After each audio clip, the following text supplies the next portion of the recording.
Assalamu alaikum wa rahmatullahi wa barakatuh. My name is RUKIA MOHAMED, a psychological counselor. Happy again to be with you, and I wish you Ramadan Mubarak. May Allah make this Ramadan one that really we benefit a lot from it, inshallah. So today we are going to talk about the psychology of intentions. And when we talk of psychology of intentions, we are just asking ourselves, how do intentions how does it affect behavior in this series of behavior change? And this is in taking advantage of the month of Ramadan as a month of barakah, of ni'mah. So why is it that at times you find that two people do the same things? If, for instance, we are taking Ramadan, they are all fasting, they are all praying, and at the end of the day, one person changes and another one does not change at the end of Ramadan. For instance, last Ramadan we talked about addiction, the chewing of miraghat, and we were like, okay, what happens? What is this thing that makes someone at the beginning of the fast, they're able to fast the whole day, but at the end of the fast, they have to look for that mirror. So that's what's bringing us to the issues of intention or matters intention. And we are told in Islam that every deed is per our intention. There's a hadith, if I'm not wrong, on every, like, kullu inamal amal binniyat. So every deed is as per the intention. So how is intention connected to psychology? Intentions are connected to psychology through motivation. What is this that motivates us to do things? And for instance, if we are to take an example of when we are fasting, are we fasting because it is Ramadan and we have to fast? Are we fasting because everyone is fasting and I cannot be seen not fasting, not to be fasting? So what is our intention? What is my intention? What is your intention during this month of Ramadan? So that is what we say in psychology. What is it that motivates you to fast?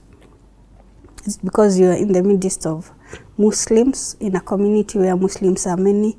So does it mean if you are not in a community where we have many Muslims, you wouldn't have fasted? I remember when we were young, we used to fast something that we used to call kufunga kihom. So we used to fast, and then maybe because we are being forced to fast, or because we really want to fast because we've seen many people are fasting and it's nice. It used to feel good, but in the middle of the day, it becomes difficult. So you go eat something, then unachukua majivu, unajipaka paka mdomo. So of course your parents will know that what you've done, but you know, as kids we are innocent. We don't think that someone will notice that this is ash that umejipaka kwa mdomo. But that's what it is. So do we have adults who still fast because other people are around them and they cannot be seen not to be fasting? That is just one example, and it also goes for all other deeds that we do. So when we talk of motivation, or when we talk of intention, then what we are saying is, why am I doing what I'm doing? And that is what maybe I want us to ask ourselves as we move on with this Ramadan and with the fasting. Why am I fasting? That is one. And in addition to fasting, of course, there are things, or there is that intention of some behaviors we want to change during this holy month of Ramadan. So what are those things that we want to change during this particular Ramadan? And why is it that you want to do it? We've said is that it's very important to ask yourself, why am I changing? You know, like, why am I doing what I'm doing?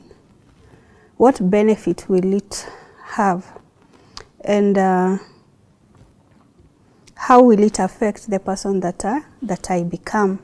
So those are very important questions to ask yourself while you're intending to do behavior. While behavior change is important, the intention behind it is also very important, because that is what sustains that behavior or makes you not be able to sustain it. Because as we've said, at times different people do the same thing, but you find that one person is able to sustain a behavior while another one is not able to.